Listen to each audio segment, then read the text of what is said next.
السلام عليكم ورحمة الله وبركاته.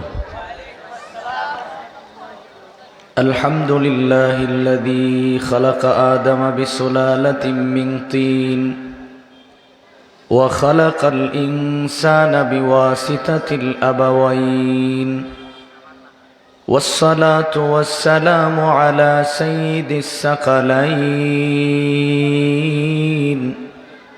وعلى آله وأصحابه أجمعين. ونشهد أن لا إله إلا الله وحده لا شريك له، ونشهد أن سيدنا وسندنا وحبيب ربنا ومحبوبنا ومعشوقنا ومولانا محمدا عبده ورسوله، صلى الله تعالى عليه وعلى آله وأصحابه وبارك وسلم تسليما كثيرا. أما بعد، فأعوذ بالله من الشيطان الرجيم. بسم الله الرحمن الرحيم. إن قارون كان من قوم موسى فبغى عليهم، وآتيناه من الكنوز ما إن مفاتحه لتنوء بالعصبة أولي القوة، إذ قال له قومه لا تفرح إن الله لا يحب الفرحين. وابتغ فيما آتاك الله الدار الآخرة، ولا تنس نصيبك من الدنيا، وأحسن كما أحسن الله إليك، ولا تبغ الفساد في الأرض إن الله لا يحب المفسدين. صدق الله مولانا العظيم، وصدق رسوله النبي الأمي الكريم، ونحن على ذلك من الشاهدين والشاكرين، والحمد لله رب العالمين. وعن سيد الجن والبشر صلى الله عليه وسلم: ثلاث من كن فيه نشر الله عليه كنفه، وأدخله الله الجنة: رفق بالضعيف، والشفقة على الوالدين، والإحسان إلا المملود، أو كما قال النبي عليه الصلاة والسلام. اللهم صل على محمد وعلى آل محمد، كما صليت على إبراهيم وعلى آل إبراهيم إنك حميد مجيد. اللهم بارك على محمد وعلى آل محمد، كما باركت على إبراهيم وعلى آل إبراهيم إنك حميد مجيد. لا إله إلا الله الحليم الكريم سبحان الله وبحمده سبحان الله العظيم سبحانك لا علم لنا إلا ما علمتنا إنك أنت العليم الحكيم খালপার জাগরণী জনকল্যাণ সমিতির উদ্যোগে আয়োজিত 12তম বার্ষিক তাফসীরুল কোরআন মাহফিলের বর্তমান অধিবেশনের শ্রদ্ধাভাজন সভাপতি সাহেব দামাত বারাকাতুহুম, উপস্থিত দেশ ও জাতির কর্ণধার হযরত উলামায়ে কেরাম, অত্র এলাকার বিভিন্ন অঞ্চল থেকে আগত ইসলাম প্রিয় মুসলিম ভাইরা, পর্দার অন্তরালে অবস্থানরত অত্যন্ত নম্রভদ্র ফরদানিসীন মা ও বোন,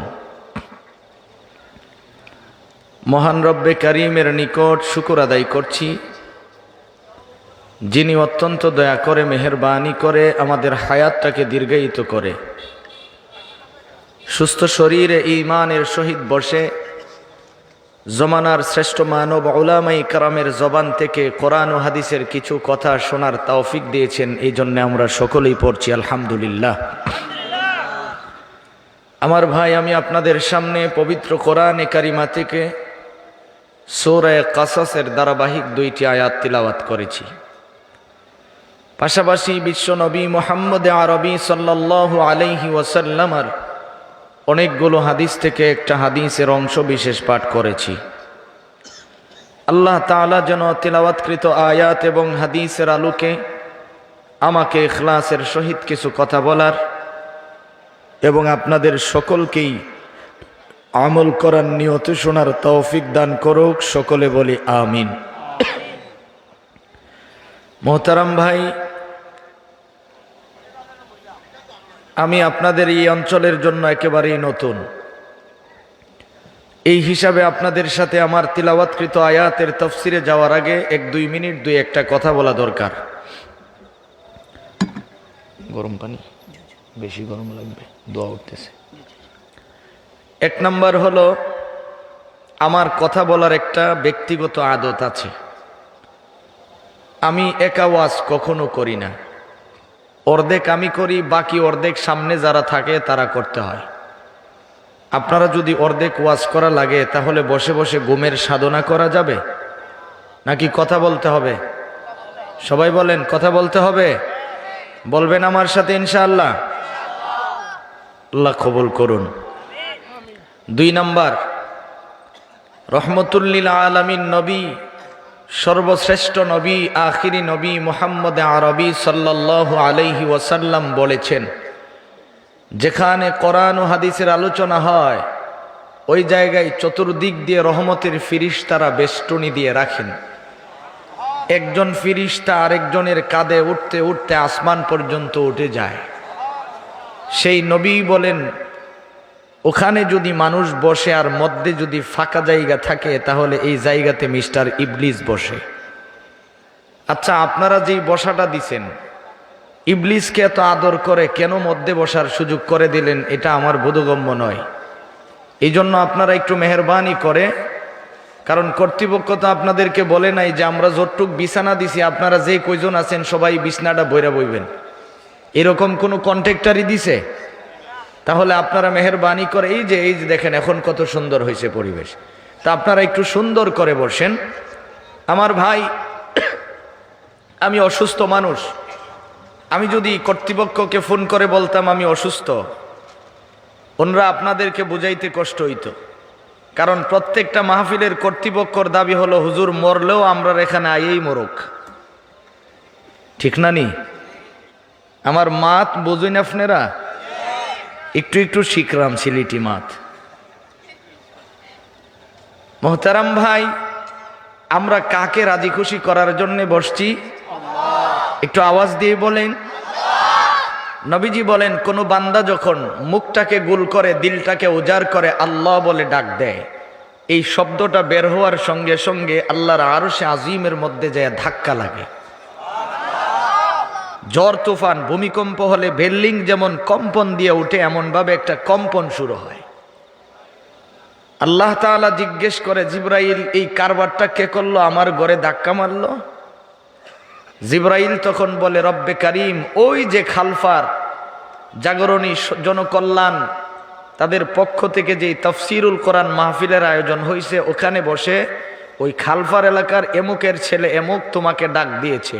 রব্বে কারিম বলেন, তুমি সাক্ষী থাকো, আমি এই বান্দার জিম্মাদার হয়ে গেলাম। সুবহান শব্দের অর্থ পবিত্র। সুবহান আল্লাহ মানি আল্লাহ পবিত্র, এতে কোনো সন্দেহ আছে? এই শব্দটা উচ্চারণ করলে লাভ হয় না লস হয়? অল্প না বেশি? বাঙালির একটা তবিয়ত আছে, লাভ দেখলেই লাভ দিয়ে আগায় যায়। সুবহান আল্লাহর ফজিলত যদি কেউ জানতো, দোকানদার আলাদা একটা লুক রাখতো যে তুই খালি 24 ঘন্টা আমার দোকানে বসে সুবহান আল্লাহ পড়বি, তোর আর কোনো কাম নাই। মূসা আলাইহিস সালাম আল্লাহরে জিগায়, আল্লাহ শুনছি তুমি নাকি মিজান নামক একটা পালা বানাইছো, আমার একটু দেখতে মনে চাই। আল্লাহ তাআলা জিজ্ঞেস করে যে তোমার আর কিচ্ছু দেখতে মনে চাই না? এটা দেখতে তোমার কেন মনে চাইলো? মূসা আলাইহিস সালাম জবাব দিলেন, আল্লাহ আমার মন চাইছে, তোমার মন চাইলে দেখাইবা, নাইলে না দেখাইবা। আল্লাহ তাআলা বলেন, দেখতে চাও তাহলে চোখ বন্ধ করো। তাফসীরে মাজিজের মধ্যে আল্লামা আব্দুল মাজিদ দরিয়াবাদী লিখেন, চোখ বন্ধ করার পরে নবী মূসা চিৎকার দিয়ে বেহুশ হয়ে পড়ে গেছে।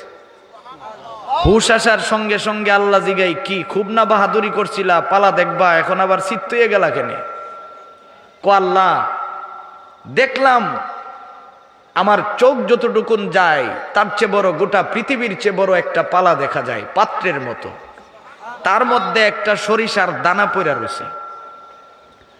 আল্লাহ বুঝলাম পুরাটা পালা, কিন্তু সরিষার দানার জন্য এত বড় পালা বানাইতে হইছে তোমার, এটা আবার কি? আল্লাহ তাআলা জবাব দিলেন যে গোটা পৃথিবী পুরাটা যদি আমি এই পালা উঠাইয়া দেই, তাহলে একটা সরিষা পরিমাণ জায়গা নিবে পালাটার থেকে। এবার মূসা কয়, আল্লাহ জানতাম তুমি তো সবকিছু সৃষ্টি করছো, তুমি এমন ব্যাখ্যা লইলা কেমনে? কারণ উনি তো সবসময় আল্লাহকে বিভিন্ন ঢঙে প্রশ্ন করতেন। কই এত বড় পালা বানাইছো, একটা সরিষার দানা উঠাইবার লাইগানি? আল্লাহ তাআলা জবাব দিলেন, মূসা তুমি আল্লাহ না আমি আল্লাহ, তাহলে আমারে তুমি এরকম করে জিজ্ঞেস করো কেন? তোমার জানার দরকার, জানো এই পালাটা বানাইছি তার কারণ হলো আখিরি জামানার একজন নবী আসবে, সেই নবীর উম্মতেরা একবার সুবহানাল্লাহ পড়লে আমি এই পালা বইরা তারে সব দিয়ে দিব। এখন আপনারা বলুন, সুবহানাল্লাহর আওয়াজ আসতে হবে না জোরে হবে? হবে ইনশাআল্লাহ। আল্লাহু আকবার, লা ইলাহা ইল্লাল্লাহ। আল্লাহু আকবারের বাংলা কি সবাই বলেন? একটু আগে না আপনারা কইলা যে আমার সাথে মাত বা তো কও না কেন? আল্লাহু আকবার এর বাংলা কি? আল্লাহ। তো এই কথাটা কে শিখাইছেন? আল্লাহ নিজে শিখাইছে। ইয়া আইয়ুহাল মুদ্দাসসির কুম ফাআযির ওয়া রাব্বাকা ফাকাব্বির ওয়া সিয়াবাকা ফাতাহহির। আমার ভাইজান রব্বে কারিম ডেকে বলেন, নবী আমার, আমি আপনাকে নবুয়ত দিলাম, নবুয়তের বার সহ্য করতে পারেন নাই, বডির মধ্যে যখন তাপ বেড়ে গেল, বাড়িতে শুয়া কেন কম্বলের নিচে শুয়ে আছেন? ওগো নবীজি, এই নবুয়তি আমি দেই নাই কম্বলের নিচে শুয়ে থাকার জন্য। ও কম্বলওয়ালা নবী, আপনি কম্বল থেকে বের হয়ে যান, বলেন ওয়া রাব্বাকা ফাকাব্বির, আপনার রবের বরত্ব আর এই তাকবীর মানুষকে শুনাইতে থাকেন। আল্লাহু আকবার। এই শব্দ কে শিখাইছেন? আল্লাহ তাআলা বলেন, আলাম তারা কাইফা দারাবাল্লাহ মাসালান কালিমা তাইয়িবাতান كشجرة طيبة أصلها ثابت وفرعها في السماء আল্লাহ তাআলা বলেন নবী আমার আপনি পৃথিবীর মানুষদেরকে বলেন যারা পড়ে লা ইলাহা ইল্লাল্লাহ সবাই পড়েন লা ইলাহা ইল্লাল্লাহ লা ইলাহা ইল্লাল্লাহ আল্লাহ তাআলা বলেন নবী আমার এই পৃথিবীর জমিনে যারা অন্তর থেকে দিলটা খুলে স্বাভাবিকভাবে পড়ে লা ইলাহা ইল্লাল্লাহ কাইফা দারাবাল্লাহ মাসালান কালিমা তাইয়িবাতান কাশাজারাহ রব্বে কারীম বলেন নবী আমার পৃথিবীর জমিনে যারা পড়ে লা ইলাহা ইল্লাল্লাহ এদেরকে আপনি বলে দেন এই কালিমার দৃষ্টান্ত হলো পবিত্র একটা গাছের সাথে যেমন দুনিয়ার মানুষ বট গাছও চিনে কদু গাছও চিনে কথা বলেন ঠিক বট গাছ কত বড় হয় অনেক বড় হয় আমরা যেই মানুষগুলি আছি সবাই যদি ধাক্কা দেয় উল্টায়া পড়ে যাবে কদু গাছ উঠাইতে সবার কাজ লাগবে আল্লাহ তাআলা বলেন নবী আমার আপনি পৃথিবীর মানুষদেরকে বলে দেন কদু গাছ যেমন একজন মানুষ টান দিলে উঠে যায় পৃথিবীর জমিনের কিছু মানুষ মনে করবে এই কালিমা আর লা ইলাহা ইল্লাল্লাহ এই শব্দটা কদু গাছের মতো তারা মনে করবে যে টান দিয়ে উফরায়া ফেলে দেবে আপনি বলে দেন এই কালিমার শিকড় হলো 7 জমিনের নিচে আল্লাহু আকবার শাখা প্রশাখাগুলি 7 আসমানের উপরে উঠায়া দিলাম গোটা পৃথিবীর মানুষ ধাক্কা দিলে সে মরবে কালিমা নড়বে আরো জোরে এই জন্য মুসলমানের আওয়াজ হবে আল্লাহু আকবার যে সিলেটি আওয়াজ দেন এটা তো ঢাকার আওয়াজ হইছে যে আপনাদের সিলেটের একটা মাথা শুননানি যে শাহজালালের তলোয়ার এই গরম পানি কোথায় এটা পাল্টায় গরম পানি দেন ভাই সাউন্ডটা একটু ইয়ে করেন কষ্ট হচ্ছে একটু ক্লিয়ার করেন কষ্ট হচ্ছে আপনাদের বুঝতে কষ্ট হয় মাত বুঝেন আপনারা আলহামদুলিল্লাহ মোহতারাম ভাই যেই কথা বলতেছিলাম যে আমরা এই পৃথিবীর জমিনে আসছি আমাদের তাকবীর হবে উচ্চ আওয়াজ আজকে আমাদের আওয়াজ কমে যাওয়ার কারণে নাস্তিক কিন্তু মাথা ছাড়া দিয়ে উঠছে এটাই সিস্টেম আপনার আওয়াজ নিচু হবে নাস্তিকের আওয়াজ উঁচু হবে কেউ না কেউ তো আওয়াজ দিবে শেখুল হাদিস আল্লামা জাকারিয়া রহমতুল্লাহ আলাইহি লিখেন রাজার বাড়ির সামনে হাতি শুয়ে আছে কে শুয়ে আছে হাতি ছোট না বড়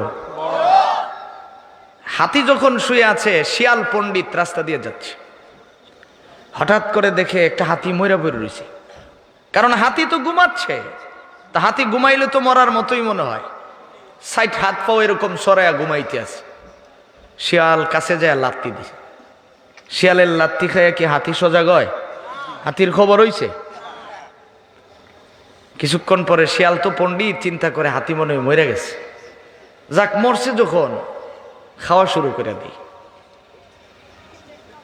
তো খাওয়া শুরু করার জন্য এখন চিন্তা করছে যে এত বড় হাতি কোন দিক থেকে কামড় শুরু করুন মনে মনে সিদ্ধান্ত নিছে আচ্ছা কলজাটা যেহেতু নরম আর পিছন দিকটা যখন সুইচ গিট খান খোলা দেখা যায় ভিতরে ঢুকিয়া কলজাটাকে খেয়ালাই যেই মাত্র কল্লাটা ঢুকাইছে হাতির কিন্তু খবর হওয়া শুরু হয়েছে আস্তে করে পিছনের পা দুইটা যখন জমায়া দিছে শিয়াল 4 হাত পা ছেঙি দিয়া মুহূর্তের ভিতরে মরে গেছে তো এটাই প্রমাণ করে মুসলমান ঘুমিয়ে আছে বুঝে নাস্তিকেরা মুসলমানের নবীকে নিয়ে যখন কটাক্ষ করে আবার শাহজালালের তলোয়ার নিয়ে যখন আল্লাহু আকবার বলবে বাংলাদেশ ছাড়তে তারা সেকেন্ডের ভিতরে বাধ্য হয়ে যাবে মুসলমান ঘুমিয়ে আছে তারা যদি মনে করে মইরা গেছে হবে দলে দলে বিভক্ত থাকতে পারে কিন্তু দিনের বেলায় কোনো দল নেই সময় আসতেছে এই জন্য আমার ভাই সংক্ষিপ্ত করে আমি আপনাদেরকে দুটা কথা বোঝানোর জন্যে যে আয়াতটুকুন তিলাওয়াত করছি, চলুন মূল আয়াতে চলে যায়। এই আয়াতটা মিস্টার কারুনকে উদ্দেশ্য করে নাজিল হয়েছিল। আপনাদের এই খালফার এলাকায় কোনো মানুষের নাম কারুন আছে? নাই? তো কেন রাখুন না? কারুনের নাম তো কোরআনেও আছে, তাইলে আপনি রাখলেন না কেন? কারুনের সাথে আপনাদের এত দুশ্মনী কেন আসলো? তার কারণটাই আল্লাহ তাআলা এই আয়াতে বলেছেন যে মূসাকে আল্লাহ এত সম্মান দিয়েছেন আর কারুনকে এত নিচে কেন নামিয়েছেন। দুইটা কারণে, এই দুইটা কারণ আমরা একটু আলোচনা সাপেক্ষে বুঝতে চেষ্টা করব। আজকেও যেই দুই কারণে কারুনের মতো বৈশিষ্ট্য যাদের ভিতরে থাকবে, বিশ্বনবী বলছেন তারা ঈমান হারা হয়ে মৃত্যুবরণ করতে হবে, নাউযুবিল্লাহ। এই জন্য এই দুইটা কারণ আমরা একটু সময় নিয়ে বোঝার চেষ্টা করব।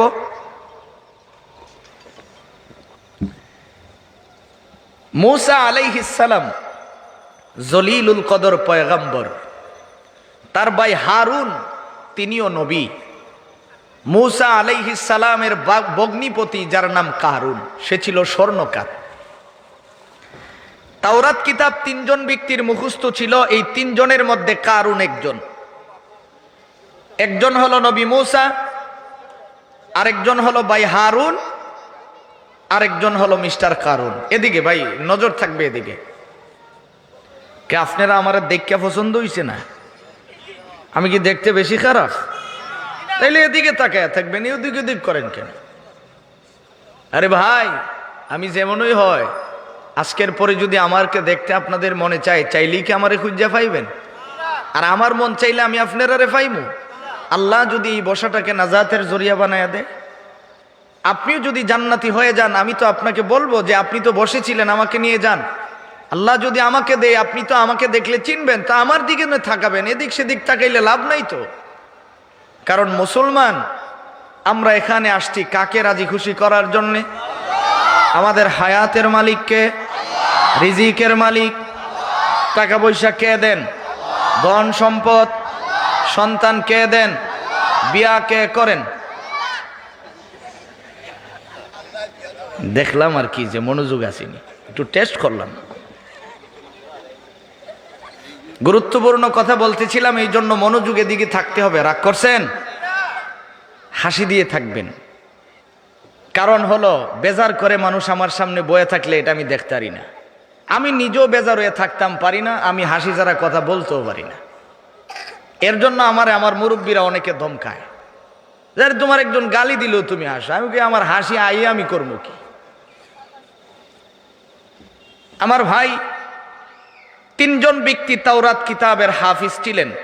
আমাদের এই কোরআনের হাফিজ কি শুধু তিনজন? আপনাদের এই মহল্লাই খুঁজলেই তো অনেক পাওয়া যাবে। নবী মূসা লম্বা সময় লাগাইয়া তুর পাহাড় থেকে কিতাব নিয়ে আসলেন, তাওরাত কিতাব 1000 ভলিউম আনার পরে আল্লাহ তাআলা বললেন, তোমার এই কিতাবের উপরে তুমি কভার লাগাও। কোরআন শরীফের আমরা কাপড় দিয়া যে গিলাফ বানাই, এটাকে আপনারা কি বলেন? বস্তনি। বস্তনি না? নি তো জিগাইছে যে তুমি তোমার কিতাবের, এই তাওরাত কিতাবের বস্তনি লাগাও। বলার সঙ্গে সঙ্গে মূসা জিগায়, আল্লাহ কি দিয়ে লাগামু? আল্লাহ তাআলা বলেন, মূসা সবসময় তো প্রশ্ন আমারে করই, আজকে যদি না কইরা তোমার যা দিয়া মনে চা তা দিয়ে লাগাইতা, আমি কবুল করে নিতাম। যেহেতু জিগাইছো, স্বর্ণ দিয়ে লাগাও। সুবহানাল্লাহ। কি দিয়ে লাগাও? এবার মূসা কয়, আল্লাহ আমি গরিব মানুষ, এত স্বর্ণ পাইমু কই? 1000 ভলিউম, এত বড় বড় কিতাব, আমি এই স্বর্ণ পামু কোথায়? জীবনে একবারই নগদে মূসা নরম হয়েছিল। এইবার আপনারা তো জানেন যে মূসা আলাইহিস সালাম নরম না গরম ছিল? আজরাইল খান্দা দিয়া যাইতে আছে, ডাক দিছে, তুই কে রে? আমি আজরাইল। তুই আমার সামনে দেয় গুড়গুড় করস কেন? এমনি থাপ্পড় মারছে। হাত তো লাগছে না, খালি আঙ্গুলের বাড়ি। হাদিসের বাসায় আসতে আঙ্গুলের বাড়ি লাগছে, চোখ খুললা বেড়ে গেছে। চোখ লই আল্লাহর কাছে যায়, কো আল্লাহ কই ফাটাইলা? এক থাপ্পড় দিয়ে তো আমার কারবার শেষ। আসো ভালো করে দিই। রব্বে কারিম চোখ ভালো করে দিছেন। আজরাইল জিগাই, এখন আমার কাম কি? আবার তোর যাওন লাগবো। প্রয়োজনে আমার দায়িত্ব তুমি ফেরত নেওগা। আমার ই কামাল লাগতো না, তবু আমি মূসার দরবারে যাইতাম না। যেই আঙ্গুলের বাড়ি খাইছি, আর যদি আমার দরটার তো না জানি কি করতো। আল্লাহ তাআলা কই এখন আর কিচ্ছু করতো না, আমি তো ঔষধ জানি যে কার কাছে কিভাবে পাঠানো লাগে। যাও জান্নাতে যাও, ওখান থেকে লাল রঙের সুন্দর দেখে একটা ঘোড়া আনো, ঘোড়াটা লয়ে তার কাছে যাইবা। আল্লাহ কেন সর্দিতে লিলে আমি ঘোড়া তুইটা দৌড় মারুম? তুইও তো মুসার মতো হয়ে গেলি। যাবি, যায় বলবি হুজুর আপনি রাগ করেন না, আপনার এই দুইটা হাত এইভাবে সরাইয়া ঘোড়ার উপরে রাখেন, রাখলে আপনার আঙ্গুলের নিচে যতগুলি পশম পড়বে প্রত্যেকটা পশমের বিনিময়ে আল্লাহ তাআলা 1000 বছর করে আপনার হায়াত দিব। আজরাইল আসছে, আইসা এইভাবে দর্শে পরে জিগাইছে, আপনি প্রতিটা পশমের বিনিময়ে 1000 বছর করে হায়াত পাইবেন। এবার মুসা আস্তে করে জিগাই, তারপরও কি আমার জাউনগা লাগবো? জি হুজুর, টাকার কোনো সুযোগ, এরপরও আপনাকে যেতেই হবে। এবার মুসা কো যাও নই যখন লাগবো, আর দেরি করে লাভ কি, এক্ষুনি লয়ে যা। সুবহানাল্লাহ। মুসা কয় আল্লাহ আমি দুর্বল মানুষ, এত স্বর্ণ পাইমু কয়? রব্বে কারিম বলেন মুসা তোমার এই কথাটা আমার খুব পছন্দ হয়েছে, কারণ আমি আল্লাহ, আমার কাছে যখন কোনো বান্দা দুর্বল হয়ে মুখটা বাঁকা করে বলে মালিক তুমি ছাড়া তো আমার আর কেউ নাই, রব্বে কারিম বলেন যে আমি ছাড়াও তোর আর কেউ লাগবে না। যাও আমি তোমারে জান্নাত থেকে একটা পাথর দিয়ে দিলাম, যার মধ্যে খুশি তার মধ্যে লাগাইবা, যেখানে লাগাইবা এটাই খাঁটি সোনা হয়ে যাবে। আনছে কারণ স্বর্ণকার, তারে কইছে এই কারণ না দেখতো এটা মাটির ছাকার মধ্যে লাগায় স্বর্ণ হয় কিনা, কারণ লাগায় দেখে বাপ 100% সোনা হয়ে গেছে। যা গিলাফ লাগা, লাগাইছে বস্তনি, লাগাইতে লাগাইতে 1000 ভলিউম শেষ। মূসা নবী তুর পাহাড়ে নিয়ে গেলেন, আল্লাহকে দেখাইলেন, দেখানোর পরে রব্বে কারিম বলছেন যে হা হয়ে গেছে, আমি গুনাহগার, নিজের চোখে দেখে আসছি।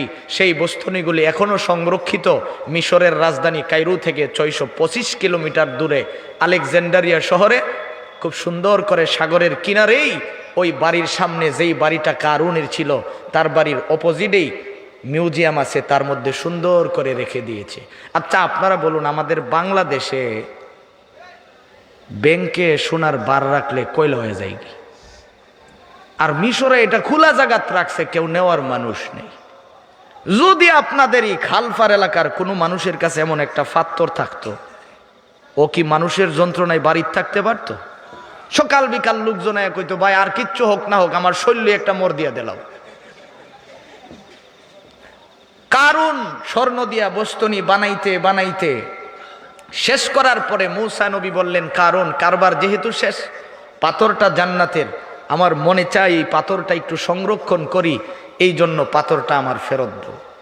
কারণ ইচ্ছাকো ভাই সাহেব, পাথর কেমনে ফেরত দিমু? এতদিন ধরে কাম করতে করতে কোন দিন যে পাথর হারায়া ফেলাইছি আমার তো মনে নেই। মূসা আলাইহিস সালাম বুঝলেন আর হের তো মালের লোভ ঢুকে গেছে। কয় ঠিক আছে, যদি হারিয়ে থাকো আল্লাহ তোমাকে ক্ষমা করুন, আর যদি 2 নম্বরই করে থাকো আল্লাহ তোমার বিচার করবে। আমার ভাই দোয়াটা কে করছেন? নবী। নবীদের দোয়া কবুল হয় কিনা সন্দেহ আছে? সন্দেহ করলে ঈমান থাকবে? যেই মাত্র কারুনকে এই কথা বলে চলে গেলেন, এবার কারুন সম্পত্তি গড়তে গড়তে এই পরিমাণে তার সম্পদ হইছে, আল্লাহ তাআলা বলেন ইন্না মাফাতিহাহু লাতানু বিল উসবাতি উলিল কুওয়া, যে কারুনকে আমি যে সম্পত্তি দিছি এই সম্পদগুলি এই পরিমাণে হইছে, যেই গুডাউনের মধ্যে রাখছে, গুডাউনের তালাগুলি লাগানোর পরে যে চাবি বের হইছে এরকম এরকম চাবি, এই চাবিগুলি এত পরিমাণের চাবি হইছে যে এক জায়গা থেকে আরেক জায়গায় নিতে গেলে কয়েকজন শক্তিশালী মানুষের মাথার বোঝাও কষ্টসাধ্য হয়ে যেত। এই পরিমাণের সম্পদ তার হইছে। সম্পদ হওয়ার পরে, এখন আসুন আমরা মূল কথায় যাই, সম্পদ হওয়ার পরে আল্লাহ তাআলা বললেন নবী মূসা আপনি তাকে বলেন তার সম্পদ থেকে কিছু যাকাত দিয়া নিজেকে একটু পবিত্র করতে। আমাদের বাংলাদেশের সরকার কিন্তু কয়েক বছর পরে পরে কালো টাকা সাদা করার একটা সুযোগ দেয়। কালো টাকা সাদা বুঝেন আপনারা? সবাই বুঝেন? আমি বুঝি না এটা আসলে কি। তো কালো টাকা সাদা করার সুযোগ দেয়। তো এখন আল্লাহ তাআলা বললেন, মুসা আমি তার একটা সুযোগ দিলাম, বলো দুনিয়ার সম্পদ দিয়া সে যেন জান্নাতের দামি সম্পদ কামাই করে। সুবহানাল্লাহ। এই যে আজকে খালফার জাগরণী জনকল্যাণ সমিতির তারা যেটা করছে, যে এই সকল আয়োজন জান্নাত কিনা যায়, গানের আয়োজন ঈমান হারা হওয়া যায়। আমার ভাই কারণ জিগাই, ভাই সাহেব কি করণ লাগবো আমার? মুসা আলাইহিস সালাম জবাব দিলেন, তোমার তিনের এক, অর্থাৎ 300 টাকা হইলে 100 টাকা আল্লাহর রাস্তায় দিয়া দিতে হইব। কারণ কো ভাই সাহেব কিছু লুঙ্গি টুঙ্গি কিনা দিলে হয় না? ওই যে আমরার দেশে জাকাত দেওয়েন না, ফিলার জিডি আছেন, সিরা ফারা ফুরান কাপড় কিনে, এমন কাপড় কিনে যেটা এক্সরের মতো, পরলে ভিতরে আছে কি সব দেখা যায়। তারে জাকাত দিতে কে কইছে? আল্লাহ বলছেন জাকাত দিয়া তুমি তোমার মাল পবিত্র করো। কেন? তুমি 150 টাকার লুঙ্গি কিনো কেন? তোমার লজ্জা করে না? তুমি 500 থেকে 700 টাকার কাপড় কিনে দিতে পারো না যে মানুষটা নিয়ে ভালো করে পড়ুক? তোমাকে কে বলছে স্লোগান দিয়ে তুমি 500 লোকের জাকাত দিতে? 150 লোকের দাও, ভালো জিনিস দাও যেটা মানুষ ব্যবহার করতে পারে। আল্লাহর সাথে ধোঁকাবাজি করে, বাটপারি সব জায়গায় করে, অভ্যাস হয়ে গেছে তো করতে করতে। রাগ করছেন? কারণ কই ভাই সাহেব কিছু কাপড় সাপড় দিলে হয় না? মুসা আলাইহিস সালাম জবাব দিলেন, আল্লাহর সাথে বাটপারি চলে না, যা কইছে তাওই দৌড় লাগবে। কারণ হিসাব করে দেখে এত কোটি কোটি টাকা দিলাম, এর চেয়ে ভালো না মুসারে মাইরা ফেলাই। চিন্তা করেন, যে আমরার সমাজে ওলামায়ে কেরাম হক কথা বলে, দরকার কি তারে যদি মাইরা ফেলাই তাহলে তো আর কেউ কইতো না। কি আজীব চিন্তা! মুহাদ্দিসিনে কেরাম লিখেন, এই চিন্তাটা সর্বপ্রথম কারণ করেছিল।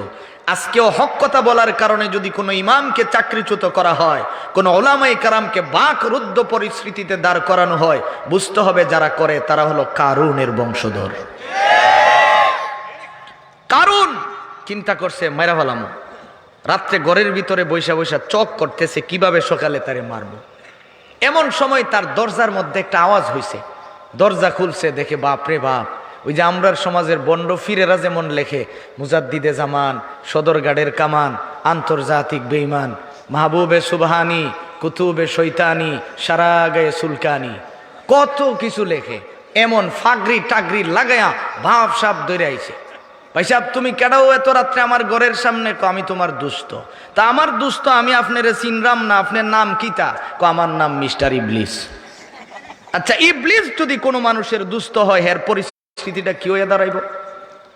আচ্ছা ঠিক আছে, আপনি যেহেতু নিজেকে আমার দুস্থ দাবি করতেছেন, মানলাম। আমরা সমাজও কিছু মানুষ আছে তো উল্টা পাল্টা। কই ভাই সাহেব তুমি তো আমার মিতা লাগো। কেমনে? কই যে আমার বাড়িতে আছে একটা গাব গাছ আর তোমার নাম আব্বাস, হইল এরকম আর কি। ইবলিস আয়া কই যে আমি তোমার দুস্থ। আচ্ছা নিজেকে যেহেতু দুস্থ বলে স্বীকার করছো, এখন দুস্থের কাম দেখা এলো, কেল্লি গাইছো। তুমি যেই সিদ্ধান্ত নিছো মুসারে মাইরা ফেলাইবা, মুসারও তো কিছু লুক লস্কর আছে, তারাও তো তোমার বাড়িঘর ভাঙচুর করব। এর চেয়ে ভালো না মধ্যম একটা পথ বের করি, যেই রাস্তা বের করলে মুসাও মরবো, লাঠিও ভাঙবে না। হ্যাঁ সুন্দর পরামর্শ তো। কি পরামর্শ? মুসা যখন ঈদের দিন দাঁড়ায়া জাতির উদ্দেশ্যে বক্তব্য দিবে, তখন তুমি একজন বেশ্যা মহিলারে রেডি করে নিবা। ওই মহিলা দাঁড়ায় কইব, মুসা ওয়াজ কমায়া করেন, গত 2 দিন আগে না আপনি আমার সাথে জিনা কইরা আইছেন? জোরে বলেন। এমন কিছু বাটপারের দল এই সমাজের ভিতরে এখনো বিদ্যমান আছে, যারা ইমাম হক কথা বললে তার উপরে ভিন্ন তোহমত লাগানোর চেষ্টা করে। সিদ্ধান্ত নিয়ে বলতেছে সুন্দর পরামর্শ দিছো, কারণ খুঁজতে খুঁজতে যেই কারণে কারুনের নামে তো ঘৃণিত হয়েছে, কারণগুলি আমি বলার উদ্দেশ্য, এই কারণগুলি যদি থাকে, বিশ্বনবী বলছেন যার ভিতরে থাকবে সে ঈমান নিয়ে মৃত্যুবরণ করতে পারবে না। আর ঈমান নিয়ে মৃত্যুবরণ না করলে জান্নাত পাবে দূরের কথা, জান্নাতের ঘ্রাণও পাবে। কারণ কই ঠিক আছে। পরের দিন খুঁজতে খুঁজতে একজন বেশ্যা মহিলারে খুঁজে বের করছে, যা কইতাছে আমি তোমাকে একজন লোকেরে একটা কথা বলবে। কি কথা? কই কথাটা তুমি মানুষের সামনে কয়ে দিবা। আমি তো এই কামই করি, তো কাম না কইরা শুধু কথা কয়ে যদি টাকা পাই তাহলে তো কোনো অসুবিধা নেই। কারণ সে মূসাকে জানেও না, চিনেও না। কোথায় আমার টাকা কি দিবা? 1 বস্তা স্বর্ণের টাকা তোরে দিব। এক বস্তা টাকা দিবা? হ্যাঁ। তুই যে বাটপার, কামের পরে তো তোরে বিশ্রে পাইতাম না, আগে টাকা দিলা। এক বস্তা টাকা তারে দিছে, কারণ চিন্তা করছে এক বস্তা টাকা দিয়ে যদি কোটি কোটি টাকার থেকে মুক্ত হওয়া যায়, আগেই দিলাই। ঈদের দিন নবী মূসা সকালে বক্তব্য দিচ্ছেন, কারণ যেই লোকের আনছে এখন বারবার খালি মাথা ঘুরে ঘুরে তাকায় যে এই লোক দিয়ে এখনো আয় না, ও আর শেষ হয়ে যাইতেছে, এখনো যদি প্রধান বক্তা না আয়ে তাহলে কেমন হইতো। কারণের তো খালি মাথা ঘুরায় ঘুরায় দেখে, কিরে আমি যে টাকা দিলাম ও তো আয় না। এমন সময় দেখে একজন মহিলা আস্তে ধীরে ধীরে টাকার পুটলাটা লইয়া আইতে আছে। যেই সীমানা তাইছে মূসার দিকে তাকাইছে, তাকানোর সঙ্গে সঙ্গে রব্বে কারীম তার ঈমানের জন্য দিলটাকে খুলে দিয়েছে। আলাম নাজআল লাহু আইনাইন ওয়া লিসানান ওয়া শাফাতাইন ওয়া হাদাইনাহুন নাজদাইন। আমার ভাইজান, মক্কার মুশরিকেরা সিদ্ধান্ত নিয়েছে বিশ্বনবী মুহাম্মদুর রাসূলুল্লাহ সাল্লাল্লাহু আলাইহি ওয়াসাল্লাম নবীকে থাকতে দেওয়া হবে না। নবী পাগল বলে স্লোগান দেওয়া শুরু করছে। মক্কার অদূর থেকে মুশরিকের দলেরা রওনা করছে, পাগল যাকে বলে তাকে একটু দেখতে যায়। কাবার চত্বরে আসলেন, আয়েশা দেখে আপনার আমার নবী বিশ্ব নবী মুহাম্মদুর রাসূলুল্লাহ। নবী আমার দাঁড়িয়ে দাঁড়িয়ে কোরআন তিলাওয়াত করে। মানুষগুলি নবীজির চেহারা দেখার পরে একজন আরেকজনের দিকে তাকায় বলে, তাইনরেনি পাগল কয়? এত সুন্দর মানুষ পাগল হয়? ইনরে যারা পাগল কয় তারা হলো পাগলের ঘরের পাগল। সুবহানাল্লাহ। এমত অবস্থায় নবীজি ডেকে বলেন, আলাম নাজআল লাহু আইনাইন। নবী যখন তিলাওয়াত করলেন, ওরা তাকায়া বলেন, মনের অজান্তেই আমাদের চক্ষুগুলি কে দিয়েছেন? আরো জোরে বলেন, ওয়া লিসানান ওয়া শাফাতাইন। এই ঠোঁটগুলি কে দিয়েছেন? আল্লাহ। রব্বে কারীম কত সুন্দর করে ঠোঁটগুলি বানাইলেন, আল্লাহ তাআলা কত সুন্দর করে দিলেন। ও পৃথিবীর মানুষ, তুমি তাকায়া দেখো, তোমার মতো এমন সুন্দর মানুষ আছে, দুইটা ঠোঁটও আছে, জিহ্বাও আছে, সবকিছু বহাল আছে, কিন্তু জবান দিয়ে কথা বলতে পারে না। এই জিনিসটা কে দিয়েছেন? কথা না বলতে পারলে যে কত কষ্ট হয়, মনের ব্যথাটা বুঝাইতে পারে না, তারাই জানে কত কষ্ট। এইভাবে লোকেরা যখন কালিমা পড়ে মুসলমান হয়ে যায়, মহিলাটা দাঁড়ায়া বলেন, ও মূসা, আজকের আগে আমি আপনাকে কোনোদিন চিনতাম না, জানতামও না, কোনোদিন দেখি নাই। আপনি আগে আমারে আপনার ধর্মের অনুসারী বানায়া দেন, তারপরে কথা বলবো। সুবহানাল্লাহ। মহিলাটা এখন চোখের পানি ছেড়ে দিয়েছে। নবী মূসা জিজ্ঞেস করে, কে তুমি? আসলে আয়েশা আমার ধর্মে যোগ দিলে আবার কাঁদো কেন? এই কথা বলার সঙ্গে সঙ্গে মেয়েটা এখন চোখের পানি আর থামাইতে পারে না। ভাই হারুন ডেকে বলে, মা তুমি বলো না তোমার কান্নার কারণটা কি, একটু বলো। মহিলাটা ডেকে বলেন, ও নবী মূসা, আমি জানতামও না, আপনাকে চিনতামও না, আপনাকে দেখার আগেই যদি আমার জবান দিয়া মিথ্যা কথাটা বের হয়ে যেত, আপনি অপমানিত হয়ে যেতেন। আল্লাহর কাছে শুকরিয়া, রব্বে কারীম যে আমার জবান থেকে বের করে নাই। নবী মূসা তো গরম মানুষ, বলতেছে, তাড়াতাড়ি বলো কি বলতে চাইছিলে। মেয়েটা বলেন, ও নবী মূসা, ওই যে দেখেন কারুনের বাচ্চা, ও আমার এক বস্তার টাকা দিয়া কইছে আমি কইতাম আপনি নাকি আমার সাথে জিনা করছেন। মূসা বড় বড় চোখ করে আসমানের দিকে তাকাইছে, পাগড়িটা খুলে জমিনে মারছে, ডাক দিয়া বলে, মালিক বিচার কি তুমি করবা না আমি কইরালাম? সুবহানাল্লাহ। ডাক দিয়া কি কয়? বিচার তুমি করবা না আমি কইরালাম। আল্লাহ কয়, জিব্রাইল তাড়াতাড়ি যা, হেজেই গরম হইছে, যায়া কও যে তোমার বিচার তুমি কইরালাও, কারণ নিজের বিচার নিজে করতে পারলে মনের মধ্যে একটু সান্ত্বনা পাওয়া যায়। জিবরাইল আইসা কয় যে আল্লাহ কইছে যে আপনার বিচার আপনি করিলেন, কোনো অসুবিধা নাই, সাবক্কল। এই কথা বলার সঙ্গে সঙ্গেই আবার মূসা কয়, জিবরাইল আল্লাহকে একটু বলো না, হে যে বাটপার, আমি ওরে বিচার করতাম, ধরতে যাই হয়তো লুঙ্গি ফালাই দৌড় মারবো, তা আমি তোর পিছে দৌড়াইতে পারতাম না, কাজে আল্লাহকে বলো একটু আমারে সহযোগিতা করতে। আপনি কি সহযোগিতা চান আপনি বলেন। রব বলেছেন সঙ্গে সঙ্গে করে দিবেন। মাটিটারে একটু বলো যেন সে দৌড় না দিতে পারে, কারণ দৌড় দিবার আগেই যেন তার পাটা মাটি ধরে ফেলায়। সুবহানাল্লাহ। হে মিয়া, তুমি আমরা রিতানের বই দেখাও যে এমনি মারবা, আর মানুষ পাইছো না, তুমি যে এমনি বাঁকা করছো, আর যদি সোজা না করতে পারো, আর সোজা করলে যদি বাঁকা না করতে পারো, এইগুলির শক্তি কার কাছে? জোরে বলেন। তুমি নিজেরে খুব বাহাদুর মনে করো না। আদম আলাইহিস সালামের মেয়ে সফুরা, তার ছেলে উজ ইবনে আয়াস, লম্বা হলো 2.5 মাইল। কয় মাইল? যেই বেটা সকালবেলা একটা আস্তা উঠ খাইতো নাস্তা, তো তুমি কি তা খাও? এমন একটা লোক যদি ওখানে দাঁড়ায় খালি প্রস্রাব করে দিত, আমরা তো বাসতে বাসতে যাইতাম, মনে করতাম যে সাগরের কুশিয়ারা নদীর স্রোত বুঝিয়ে দিকে আইছে। কোনো কারণে পায়খানা করলে তো হাতির লেদার মতো তলে পড়ে মরে যেতাম। আর যদি আপনার অঞ্চলে বেড়াইতো আইতো, আপনারা এমন একটা লোক শুয়াইবার জায়গা দিতেন কই?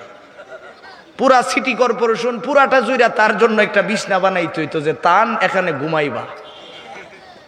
তো এটাই তো আল্লাহ সাইরা লাইছে, আর তুমি, তোমারে তো গনার টাইম নাই। দেখেন না, যারা কইছিল আও খেলা হইব, আল্লাহ এমন খেলা দেখাই দিছে, অনের আর ফাত্তই নেই।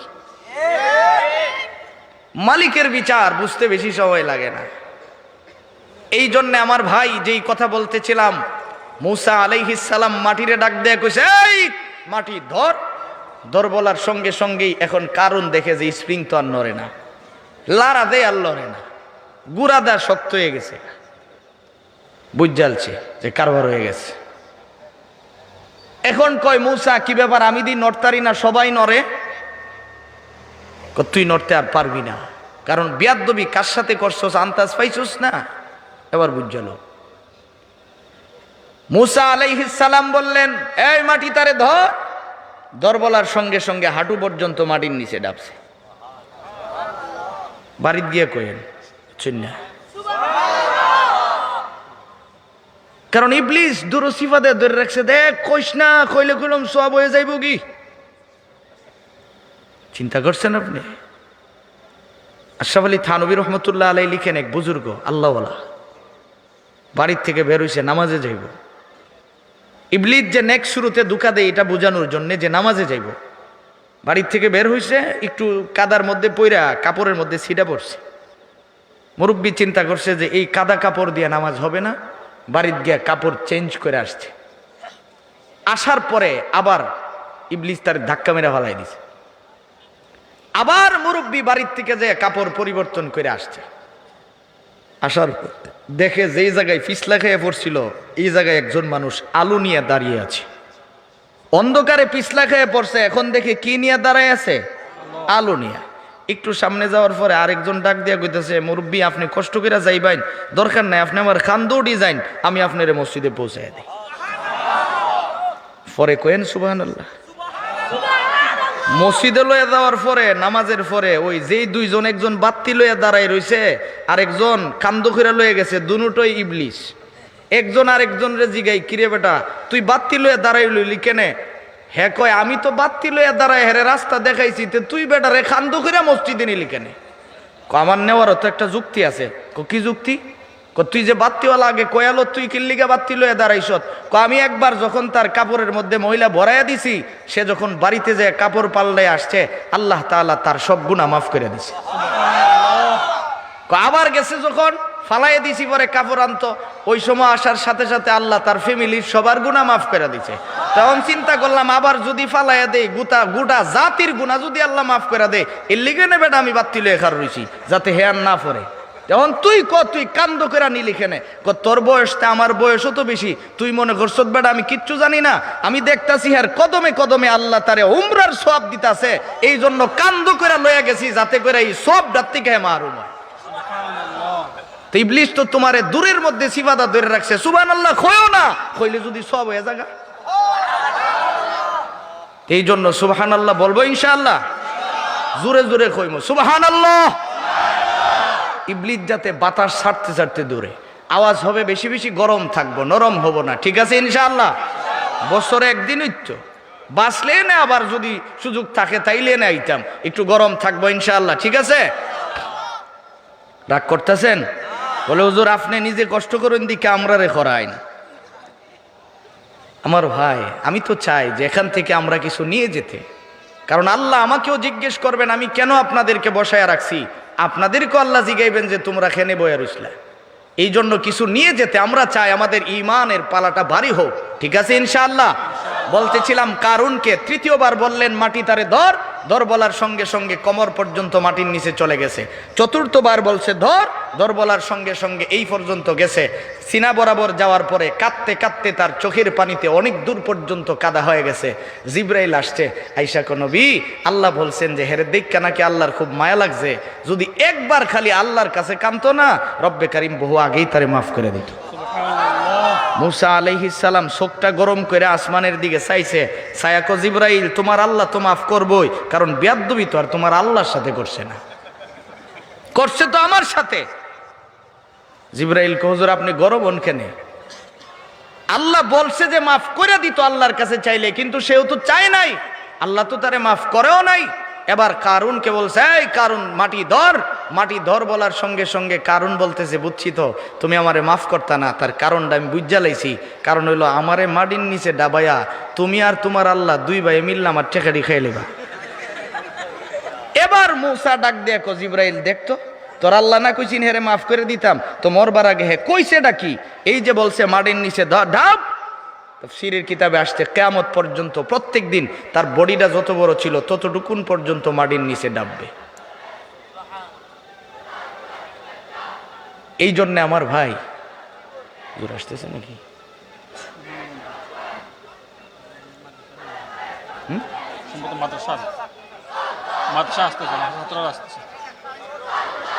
আমার ভাই, যেই কথা বলতেছিলাম,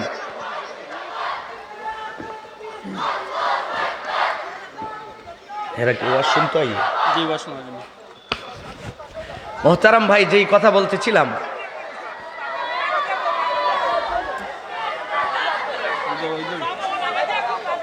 আপনারা ওই দিকে তাকাইছেন কেন? খালি সামনের দিকে দাঁড়াইতে হবে না, কিচ্ছু করতে হবে না, 1-2 ইঞ্চি করে খালি সামনে বাড়লেই চলবে। উড়াউড়ি করতেছেন কেন? মোহতারাম ভাই, এখন আসুন যেই কথা বলতেছিলাম, যেই কারণে কারুন মাটির নিচে ডাবছে তার 2টা কারণ তাফসীরের কিতাবে উল্লেখ করা হয়েছে।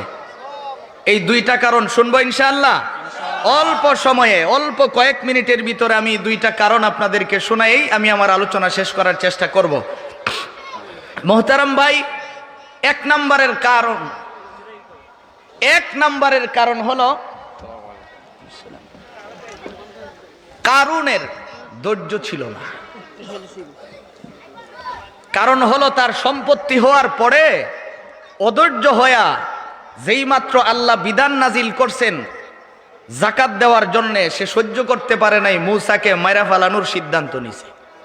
এই জন্য আমাদের সমাজে অধৈর্য ব্যক্তিরা দেখবেন সব সময় অধপতন তাদের হয় সহজে, কারণ ধৈর্যের নামই হলো ইবাদত। কোন ব্যক্তি যদি ধৈর্য ধারণ করে, ধৈর্যের ফল আল্লাহ তাআলা নগদেই দিয়া দেয়, এর মধ্যে বাকিতে কোনো কিছু দেয় না, আল্লাহ বান্দাকে নগদেই দান করেন। এই জন্য দেখবেন আমাদের সমাজে কিছু মানুষ আছে এমন অধৈর্য, শুক্রবার দিন মসজিদে ঢুকে সবার পরে বেরোয় সবার আগে, লাভ দিয়া মাথার উপর দিয়া যাইতে চায়, যেমন বোঝা যায় যে সামনের কাতারও তারে উলুসে কামড়াইতে আছে, খালি লাভ দিয়ে বেরোয় যায়নি। এমন কিছু মানুষ সমাজে আছে না? আবার দেখবেন এই বুড়া ওই শাসটলে বয়া 12টার সময় শাসটলের শাটার যৎকান বন্ধ না করে বেরোয় না। জিগাই চাচা আপনি এখানে কিতা করুন? বাড়ির জান্নাতে। অবসর মানুষ, সময় কাটাইবার জায়গা পাই না, করবো কি? চিন্তা করেন, মসজিদে গেলে যেই লোক সবার আগে বেরোয়, হে আবার সময় কাটানোর জন্য শাসটলে গিয়ে হা করে তাকায় থাকে। এই জন্যে ভালো করে বুঝতে হবে, ধৈর্য থাকলে নগদে আল্লাহ ফসল দেন, নগদে আল্লাহ ফল দেন। এই কথাটা বুঝার জন্য ছোট্ট একটা দৃষ্টান্ত দিলে সহজে বুঝে আসবে। তারপরেই আমি চলে যাব 2 নম্বর। 1 নম্বরের কারণ, ধ্বংস হওয়ার কারণ ছিল তার ধৈর্য ছিল না, সে অধৈর্য ছিল। এই অধৈর্য যারা আজকেও দুনিয়ার জমিনে থাকবে তারা দেখবেন অটোমেটিক নবীজি যে বলছেন যে ঈমান হারা হয়ে মৃত্যুবরণ করবে, কিভাবে করে? আল্লাহ অনেক সময় বিপদ আপদ দিয়ে মানুষকে কি করেন? পরীক্ষা করেন। ওই পরীক্ষার সময় মুখ দিয়ে এমন কথা বের করে যেই কথার কারণে ঈমান সাথে বের হয়ে যায়। মুসল্লি নামাজ পড়া মসজিদ থেকে বের হইছে, হুসুট খাইছে, খাওয়ার পরে কই আল্লাহর মানুষ পাইছিল না, জীবন আর নজই পারতাম না, মসজিদে আইছি উষ্টা খেয়ে গেছি। কোন তো এটা কোনো কথা হইল? এমন কিছু মানুষ আছে। এই জন্য ধৈর্য হারা হওয়া যাবে না। এই পৃথিবীর জমিনে আল্লাহ যত নবী রসুল দিয়েছিল এদের মধ্যে একজন অন্যতম নবী ছিল যার নাম হযরতে আইয়ুব আলাইহিস সালাম। নাম শুনছেন? উনি অনেক বড় লোক ছিলেন, তার চারজন স্ত্রী ছিল, অনেক সন্তানের মালিক ছিলেন, সবগুলি আল্লাহ নিয়ে গেছেন। লম্বা কথা, পরীক্ষার জন্য রব্বে কারিম তার শরীরের মধ্যে পোকা দিছেন। কি পরিমাণে যে তার পোকা ছিল, দর্শে মিশকাতের মধ্যে আসছে যে পোকার স্তূপের মতো দেখা যায়। তো যখন উনি শুয়ে থাকতো মনে হইতো যে একটা পোকার স্তূপ। আপনারা কোনো সময় মৃত প্রাণী দেখছেন ডেন দিয়া বাইসা পর? অনেক সময় কুকুর বিড়াল এইগুলি মৃত্যুবরণ করলে তাকাইলে দেখা যায় পোকার স্তূপের মতো, প্রাণী যেটা বোঝা যায় না, এমন হয়ে গেছে। এলাকার লোকজন তাকে বের করে দিছে। সর্বশেষ এই পোকার স্তূপটা নিয়ে তার একজন স্ত্রী রহিমা আলাইহাস সালাম জঙ্গলের কিনারে গেলেন, সাফরা বাঁধলেন, ওখানে রাখলেন। ভালো করে মনে রাখতে হবে, আমাদের বুঝার বিষয় হলো ধৈর্যের ফসল আল্লাহ কি দেন? নগদে দেন। উনি ওখানে চলে গেলেন। স্ত্রী সারাদিন মানুষের বাড়িতে কাম করে, সন্ধ্যার সময় খাবার নিয়ে আসে।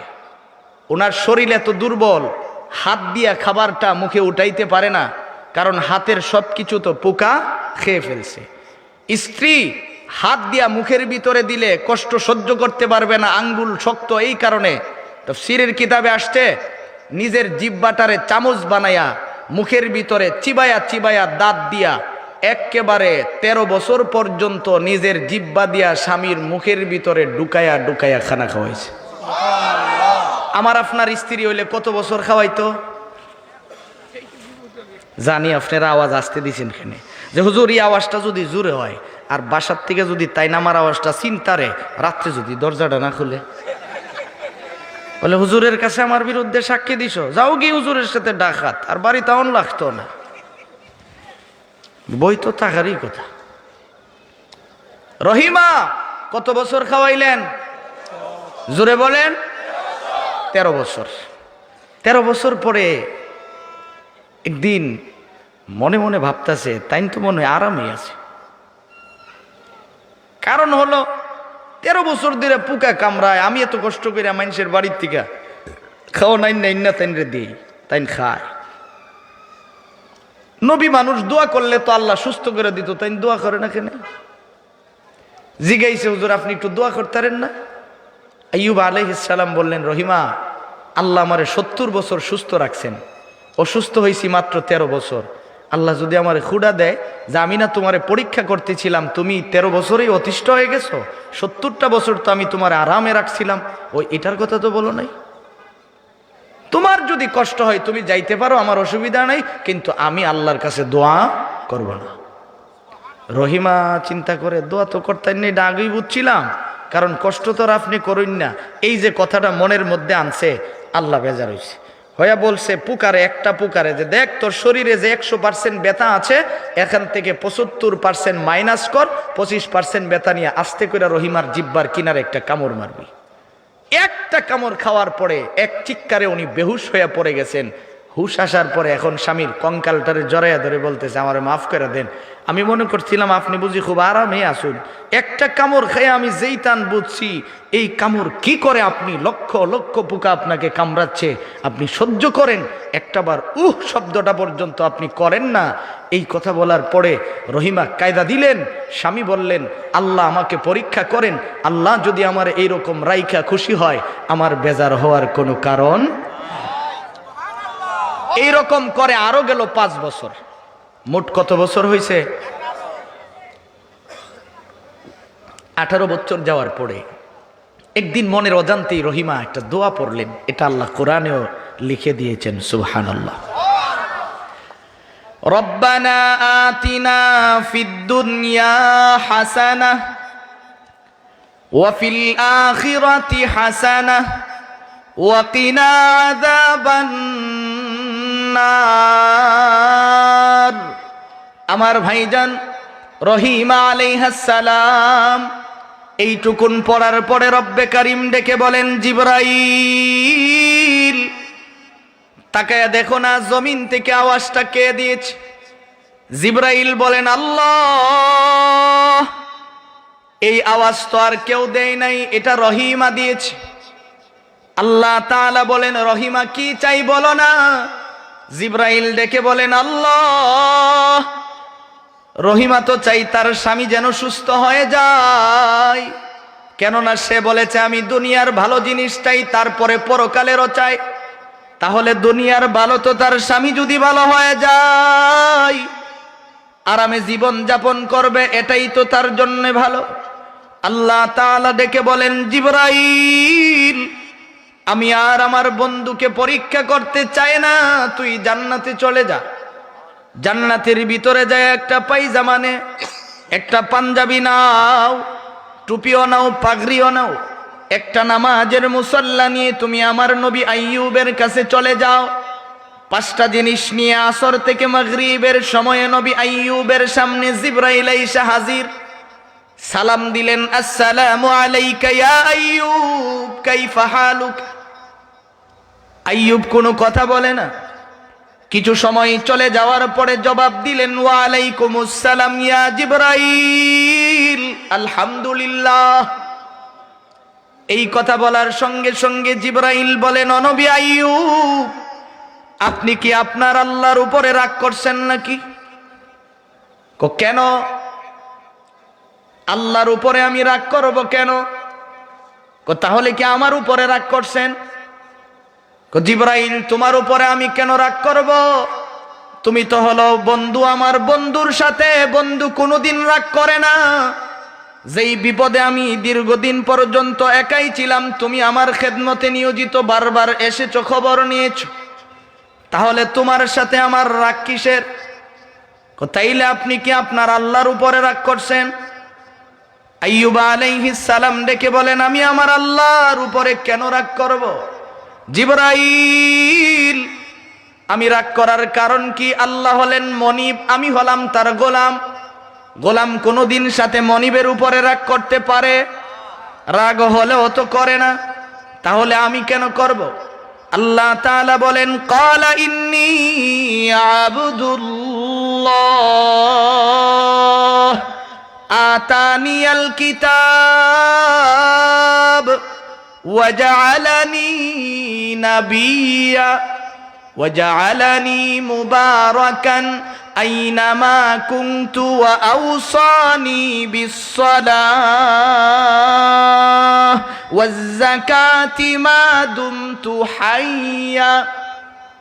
নবী ঈসা ডেকে বলেন, শোনো, ক্বালা ইন্নী আবদুল্লাহ, 1 নম্বরে আমি হলাম কার গোলাম? আরো জোরে, আতানিয়াল কিতাব, অতঃপর আল্লাহ কিতাব দিবেন, ওয়াজআলানি নাবিয়্যা, তারপরে নবী। প্রথমে সবাই হলো কার গোলাম? আগে গোলাম। আইয়ুব নবী বলেন, আমি হলাম তার গোলাম। গোলাম কোনোদিন মনিবের সাথে রাগ করতে পারে না। এই কথা বলার সঙ্গে সঙ্গে জিবরাইল বলেন, যদি রাগ নাই করবেন, সালাম দিলাম, জবাব দিলেন, পরে কেন? আপনি যদি দেরিতে সালামের জবাব দেন, আপনার উম্মতেরা তো সালামের জবাব দিতই না। এবার আইয়ুব আলাইহিস সালাম চোখের পানি ছেড়ে দিলেন, ডেকে বলেন, জিবরাইল এই 18 বছরের ভিতরে একটাবারও আমি আমার চোখের পানি ফালাই নাই। যদি আমি কাঁদি, আল্লাহ যদি ভাবেন আমি আমার মনের কষ্টে কাঁদি, এই জন্য আমি আমার চোখের পানি ফালাই না রে জিবরাইল। তবে তুমি ভালো করে শুনে রাখো, আমার কান্নার কারণটা হলো আমি এই জন্য কেঁদেছি, তোমার সালামও আমি শুনতে পেয়েছি। জবাব দেওয়ার জন্য আমি যখন প্রস্তুত হয়ে গেলাম, আমি আমার জিহ্বাটা নাড়ায়া সালামের জবাব দিতে যাব, এমত অবস্থায় তাকায়া দেখি আমার জিহ্বার গুড়ার ভিতরে কতগুলি পোকা কামড়ায়া কামড়ায়া গোশত খাচ্ছে। আমি যদি জিহ্বাটা নাড়ায়া সালামের জবাব দেই, পোকাগুলি যদি পড়ে যায়, তারা যদি খাইতে না পারে, আল্লাহ যদি আমারে জিগায়, আইয়ুব আমি না তাদের রিজিকের ব্যবস্থা তোমার মুখের ভিতরে করেছিলাম, তুমি কেমন করে জিহ্বাটা নাড়ায়া তাদেরকে খাইতে দাও নাই? আমি কি জবাব দিব জিবরাইল? এই জন্য আমি জিহ্বাটা নাড়াই নাই। কিছু সময় পরে যখন তারা খেয়ে বিদায় হয়ে যায়, আমি তখন তোমার সালামের জবাব দিয়েছি। এই কথা বলার পরে জিবরাইল বলেন, নবী আইয়ুব আপনার আর কষ্ট করতে হবে না, আল্লাহ বলে দিয়েছে আপনি আপনার পাটা, ডান পাটা একটু না। এবার আইয়ুব নবী আরো উচ্চ আওয়াজে হাউমাউ করে চোখের পানি ছেড়ে দিয়ে কান্না শুরু করলেন। ডেকে বলেন, জিবরাইল আমি যে আমার পাটা নাড়াবো, তুমি তাকায়া দেখো না, এই পা তো এখন আর আমার কোনো কমান মানে না। পা নাড়াইতে গেলে গোশতের প্রয়োজন হয়, পা নাড়াইতে গেলে চামড়ারও প্রয়োজন হয়, পা নাড়াইতে গেলে রগেরও প্রয়োজন হয়। তাকায়া দেখো না, আমার পায়ের মধ্যে তো রগ নাই, পোকা খেয়ে ফেলেছে। আমার পায়ের মধ্যে চামড়াও নাই, খেয়ে ফেলেছে।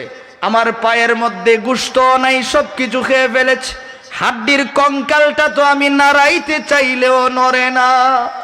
জিবরাইল বলেন, হুজুর আপনার চেষ্টা যদি চূড়ান্ত পর্যায়ের না হয়, আল্লাহ আপনাকে সঠিক ফয়সালা দিবেন না। কেননা আল্লাহ বলেছেন, ওয়াল্লাযীনা জাহাদু ফীনা লানাহদিয়ান্নাহুম সুবুলানা ওয়া ইন্নাল্লাহা লামাআল মুহসিনিন। জিবরাইল বলেন, হুজুর আমি আপনাকে একটু উপকার করি, আমি পাটা ধরে উপরে উঠাই। উপরে উঠায়া জমিনে মারলেন। রব্বে কারিম ডেকে বলেন, মিকাইল আর দেরি করবি না, তার পায়ের নিচ থেকে জান্নাতের পানির ফোয়ারা জারি করে দে। আল্লাহু আকবার। জান্নাতের পানি যখন বের হয়ে যায়, জিবরাইল ডেকে বলেন, হুজুর একটু পানি পান করেন। পানি পান করলেন, শরীরের যত পোকা ছিল সবগুলি জমিনে ঝরে পড়ে গেছে। আল্লাহু আকবার। আবার একটু পানি উপরে ছিটায়া দিলেন। পানি ছিটায়া দেওয়ার সঙ্গে সঙ্গে 33 বছরের নওজোয়ান হয়ে গেলেন। জান্নাতের পায়জামা লাগাইলেন, পাঞ্জাবি পরলেন, টুপি মাথায় দিলেন, পাগড়ি দিলেন, উজু বানাইলেন, নামাজের মুসাল্লা নিয়া শুকরিয়া আদায় করার জন্য নামাজে দাঁড়াইলেন। 4 রাকাত নামাজের নিয়ত করে যখন দাঁড়াইলেন, মনের আনন্দে কাঁদতে কাঁদতে ভুলে গেলেন কয় রাকাত পড়ছে। 3 রাকাত পরেই ডান দিক বাম দিক সালাম ফিরায় ফেলছে। জিবরাইল ডেকে বলেন, নামাজের নিয়ত করলেন, 4 রাকাত পড়লেন, 3 রাকাত নামাজ হয় নাই। আল্লাহ ডেকে বলেন, তোরে আমি মুফতি বানায়া পাঠাইছি, তুই ফতোয়া দিলি কেনে? নামাজের বাহিরের লোকের লুকমা গ্রহণযোগ্য না, কারণ তুই তো আর নামাজে দাঁড়াইছস না, তাইলে লুকমা দেওয়ার অধিকার তোরে কে দিছে? শোনায়া দে সুসংবাদ, আমার আইয়ুব যে 3 রাকাত নামাজ আদায় করছে, এই নামাজটা আমার কাছে এমন ভাবে কবুল হইছে, কিয়ামত পর্যন্ত পৃথিবীর জমিনে যত পুরুষ মানুষের আগমন ঘটবে, তারা মাগরিবের 3 রাকাত নামাজ আদায় করলে যেই সওয়াব হয়, এর একটা অংশ আমি আমার আইয়ুবের জন্য বরাদ্দ দিয়ে দিলাম। আসলেন রহিমা আলাইহিস সালাম। আয়েশা এখন তো আর স্বামীরে চিনে না, চিনতে পারতেছে না স্বামীকে কোথায়। দূর থেকে ডেকে বলেন, কে হে তুমি? আমার স্বামীর কঙ্কালটা কোথায় রাখছো? এত দামি দামি বাড়ি তো আমার স্বামীর ঘরটা কেন দখল করছো? বলো আমার স্বামীর কঙ্কাল কোথায়? আইয়ুব নবী মুস্কি মুস্কি হাসে, রহিমা আমারে চিনলি না? রহিমা আলাইহিস সালাম জিগায়, আপনি কে? একটু হিসাব মিলাও তো দেখো, একটু হিসাব মিলায় দেখো, তোমার সাথে আমার যখন বিয়ে হয়েছিল তখন কেমন ছিলাম? হিসাব মিলাইয়া দেখে ওই বিয়ার সময় যেমন নাকটা ছিল, স্বামীর নাক তো এখনো তেমনই দেখা যায়, ঠোঁটগুলিও তো এরকম দেখা যায়। দৌড় দিয়ে আইসা স্বামীর গলার মধ্যে জড়াইয়া ধরে বলে, স্বামী আমার, দোয়া করতে কইলাম 5 বছর আগে দোয়া করলেন না, আজকে হঠাৎ করে এত সুন্দর কি করে হয়ে গেলেন? এই কথা বলার সঙ্গে সঙ্গে লম্বা ওয়াকিয়া যখন শুনাইলেন, রহিমা আলাইহিস সালাম বলেন, তাইলে আমারও পানিটা দেখাইয়া দেন, আমিও উযু বানাই। বানাইলেন উযু বানায় এখন নামাজে দাঁড়াইলেন, 3 রাকাত নামাজ আদায় করলেন। আইয়ুব আলাইহিস সালামের সামনে জিবরাইল আইসা বলেন, হুজুর সুসংবাদ দেন, আপনার স্ত্রীকেও আল্লাহ কিয়ামত পর্যন্ত যত মহিলারা মাগরিবের 3 রাকাত ফরজ নামাজ পড়বে এর একটা অংশ সওয়াব আপনার স্ত্রীর আল্লাহ লিখে দিয়েছেন। রহিমা এবার মুস্কি হেসে দিয়ে বলে, হুজুর কষ্ট করলেন আপনি, ফায়দা হইল আমার, আমিও তো সমানে সমান। জিবরাইল কো, হুজুর এত খুশি হওয়ার কারণ নাই, কেবলমাত্র আপনার খেদমত করার কারণে আল্লাহ উপহার দিয়েছে। সুবহানাল্লাহ। এই জন্য মা বোনেরা খেদমত করবে কার? ফিসাবের কার খেদমত? কইতে বই ফাইন স্বামীর খেদমত করবে। এই জন্যে মুফাসসিরিন কেরাম লিখেন, পৃথিবীর মানুষ শোনো, যদি ঈমান নিয়ে মরতে চাও, যেই 2 কারণে কারণ ধ্বংস হয়েছিল, 1 নম্বরের কারণ হলো কারণ অধৈর্য ছিল। তোমার অধৈর্য তুমি দূরে সরায় নাও, কারণ ধৈর্য হাসিল করো। কি করো? ধৈর্য হাসিল করো। 1 নম্বরের গুণ তুমি ধৈর্য রাখো। আল্লাহ তাআলা বলেন, ওয়া আহসিন কামা আহসানাল্লাহু ইলাইক। নিয়ে আসতে বলেন, ছেড়ে দিন 5 মিনিটের মধ্যে। ভাই দাঁড়াইতে হবে না তো, খালি আপনারা একটু একটু করে আগাইলে, পিছনে জায়গা হচ্ছে না, আপনি ওদেরকে একটু বসার সুযোগ করে দেন, বাস এইটুকু নেই, আর কিচ্ছু না। খালি সামনে একটু আগাইলেই চলবে, উঠতে হবে না, লড়াচড়ি করলে জায়গা নষ্ট হইব। খালি 1 ইঞ্চি করে সামনের দিকে ধাক্কা মারলেই তো চলবে। মহতারাম ভাই, যেই কথা বলতেছিলাম, সর্বোচ্চ আর 6 মিনিটের ভিতরে আমি আমার মূল কথা গুছিয়ে আনছি, বুঝাই ফেলবো ইনশাআল্লাহ। 1 নম্বরের গুণ হলো আমরা অধৈর্য হব না, ধৈর্য হাসিল করব। ঠিক আছে ইনশাআল্লাহ, ধৈর্য হাসিল করব। কারণ আজকের যিনি প্রধান অতিথি, অনেক বড় মাপের আলেম, আপনারা ওনার মুখ থেকে কিছু শুনবেন। এই জন্য আমি ওনার সময়টা নষ্ট করব না, তার একটা নির্ধারিত সময় আছে চলে যাওয়ার, যেহেতু ফেরত টিকিট তার করা আছে। এই জন্য আমি আমার বড় ভাইকে সময়টা ওয়াকফ করে দিয়ে যাব, যাতে আপনাদেরকে মন ভরে শোনাইতে পারে। আমার ভাই, এখন আসুন, 1 নম্বরে আমরা ধৈর্য এই গুণটা নিজের মধ্যে ঢুকাবো। 2 নম্বর, ওয়ালা তাবগিল ফাসাদা ফিল আরদ। সম্পদ হওয়ার পরে মানুষ কিছু অযথা অকারণে সমাজের ভিতরে ফিতনা ফাসাদ বাজায়। এই কামটা কারণের ছিল, কারণ সে চিন্তা করছে টেকার গরমে মুসারে মাইরা হলামু। আমরার সমাজে এমন কিছু মানুষ আছে, লন্ডন থেকে ফুয়া যখন টেকা পাঠায়, তখন তাইনকো উত্তর পাড়ার 3টা লাশ চাই। আছে না এরকম মানুষ? টেকার গরমে কার ফুয়া দেখা দিন, এই মিয়া তুমি কারে দেখবা, তোমারে দেখে কেডা কৌতু দেখি। টেকার গরমে মসজিদে যায় সিয়াল লইয়া বই এরকম ট্যাং ঝুলায়, নামাজি নামাজ পড়ে, ফিরিস্তা ওরে দেখে হাসে, বলে বাতিজা মইরালো, সোর একটাও মারিত পড়তো না। হাইটা দিব্যি আরামে বাজারে যাইতে পারে, মসজিদে যাইতে পারে আরামে হাঁটতে হাঁটতে। যেখানে অসুস্থতা আছে ওই জায়গার জন্য ওই জিনিসটার রুখসত আছে।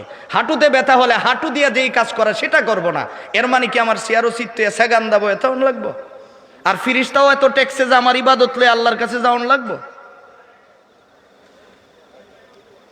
আজকে যেহেতু সময় নেই, আমি ওই ব্যাপারে মাসালাগুলি নিয়ে আলোচনা করলাম না। যেটা বুঝাইতে চাচ্ছি যে টাকার গরমে বলে ওয়ালা তাবগিল ফাসাদা ফিল আরদ, টাকা আছে 3টা লাশ লয়া, এরপরে যেটা করণ লাগে আমি বুঝুম। আল্লাহ তাআলা বলেন, ইন্নাল্লাহা লা ইউহিব্বুল মুফসিদিন, ফসাদকারীকে আমি খুব লাইক করি। জি, লাইক তো বুঝেন সহজে, যুবকরা লাইক বুঝে না। যে টেকার কারণে কি যারা ফসাদ সৃষ্টি করে তারারে আল্লাহ খুব পছন্দ করে। আল্লাহ বলেন ফসাদকারীকে আমি পছন্দ করি না। এই জন্য সমাজে ফিতনা ফাসাদ বাজানো যাবে না।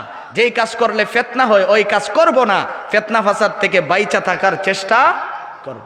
এই 2 কারণে কারণ মাটির নিচে ডাবছে। 1 নম্বরের কারণ হলো সম্পত্তির কারণে সে চাইছে মুসারে মাইরা ফেলাইব, অধৈর্য হয়ে গেছে।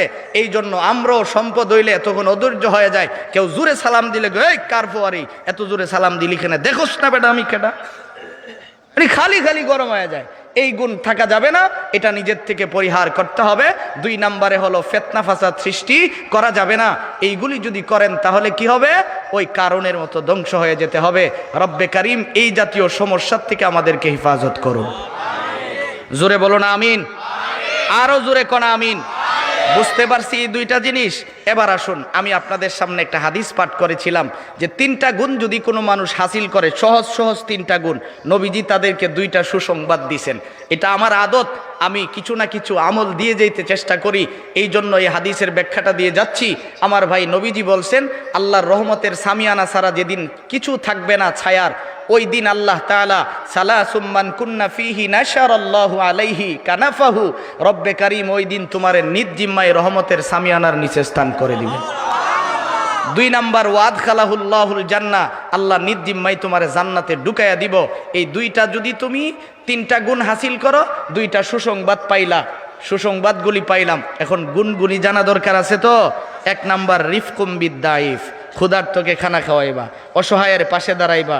দাঁড়াবো ইনশাআল্লাহ। 5 টাকা দিয়ে একটা বনরুটি কিনে দেব, মাদ্রাসার একটা ছাত্র এতিম তারে কিছু খাবার কিনে দেব, খাওয়ানোর ব্যবস্থা করব। এইরকম করে যদি আপনি দিতে পারেন, তাহলে আপনার কি হবে? এই গুণ হাসিল করলে নবী বলছেন দুইটা সুসংবাদ, একটা হলো রহমতের সামিয়ানার নিচে স্থান পামু, 2 নম্বরে আল্লাহর জিম্মায় জান্নাতে যামু। সুবহানাল্লাহ। 2 নাম্বার, ওয়াশাফকাতু আলাল ওয়ালিদাইন, মা বাবার সাথে সদাচরণ করব। এটা এই ব্যাপারে আমরা অনেক ওয়াজ জানি, এই জন্য এই ব্যাপারে ব্যাখ্যাই গেলাম না। 3 নাম্বার, আমরা কি করব? ওয়াল ইহসানু ইল্লাল মামলুদ, অধীনস্থ যারা আছে তাদের সাথে ভালো ব্যবহার করব। অটো দুষছি 5 টাকা রিক্সা ভাড়া, অটো ভাড়া 10 টাকা, কিন্তু আমি দিলাম 5 টাকা, ক্ষমতার গরমে 2টা থাপ্পড় মাইরা দিলাম, লাভ হইল? তো কাজেই আমরা অধীনস্থ যারা আছে তাদের সাথে ভালো ব্যবহার করব। আল্লাহ তাআলা এই 3টা গুণ আমাদেরকে হাসিল করার তৌফিক দান করুন, আমিন। জোরে কোন আমিন। একটু সামনে আগায় আসি মেহেরবানি করে, এই যে পিছনে ফাঁকা জায়গাগুলি ভরাট করি। এই তো আলহামদুলিল্লাহ এখন কাছাকাছি ওরা চলে আসছে, আপনারাও একটু ঢুকেন। যারা বাহিরে দাঁড়ায় ভলান্টিয়ারের মতো দাঁড়ায় রয়েছে, ওরা যাতে ভিতরে ঢুকার সুযোগ পায়, এই জন্য সামনের দিকে, মাশাআল্লাহ, সবাই সামনের দিকে আগায় আসি। জি, এই যে ফাঁকা জায়গাটা বন্ধ করে দেই ভাই, পিছনে একজন লোক দাঁড়ায় থাকবে, ওকে বসার সুযোগ করে দিলাম, সে দিন শোনার সুযোগ পাইলো, এতে করে সে শুই না যদ্দুর ফায়দা হইলো, আমি জায়গা দিয়েও ততটুকুন লাভবান হইলাম। মেহরবানি করে একটু সামনের দিকে আগে আসি। দোয়া করব, লাগবো দোয়া লাগে নাকি আপনাদের? কোথায়?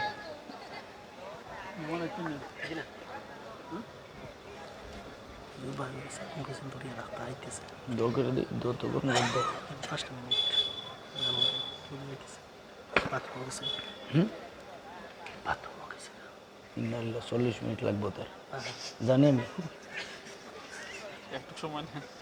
আস্তাগফিরুল্লাহ, চলো না। মোহতারাম ভাই, কয়টা গুণ হাসিল করতে বলেছিলাম? জোরে বলেন। 3 গুণ। 1 নাম্বার, রিফকুম বিদ্দাইফ, ক্ষুধার্তকে খানা খাওয়াবো। ক্ষুধার্তকে কি করব? খানা খাওয়াবো। ক্ষুধার্তর খানা খাওয়া যে কত দামি ইবাদত, একটা হাদিস শোনাই। নবীজির কাছে একদিন মেহমান গেছে একজন, যা বলতেছি, ইয়া রাসূলুল্লাহ আমি ক্ষুধার্ত, আমার খানা খাওয়ান। নবীজি ঘরের মধ্যে খবর নিয়ে দেখছে ঘরে তো খাবার নাই।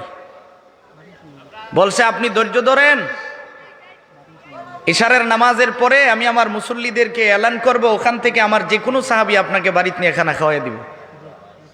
নবীজি ইশারের পরে এলান করছেন, আবু বকর, ওমর, ওসমান, আলীর মতো বড় বড় সাহাবী ওরাও চুপচাপ বসা, তার মানে তাদের গরো খানি আছে। পিছন থেকে একজন দাঁড়াইছে, একেবারে হ্যাংলা পাতলা বুড়া মানুষ, আবু তালহা দাঁড়ায় কইতেছি, ইয়া রাসূলুল্লাহ আমি খাওয়াবো, আপনার মেহমান, আমি তারে খানা খাও। মেহমান কত দামি, আর আমরার দেশে তো কিছু বেতাল মেহমান আছে, আইলে যাইতো চায় না।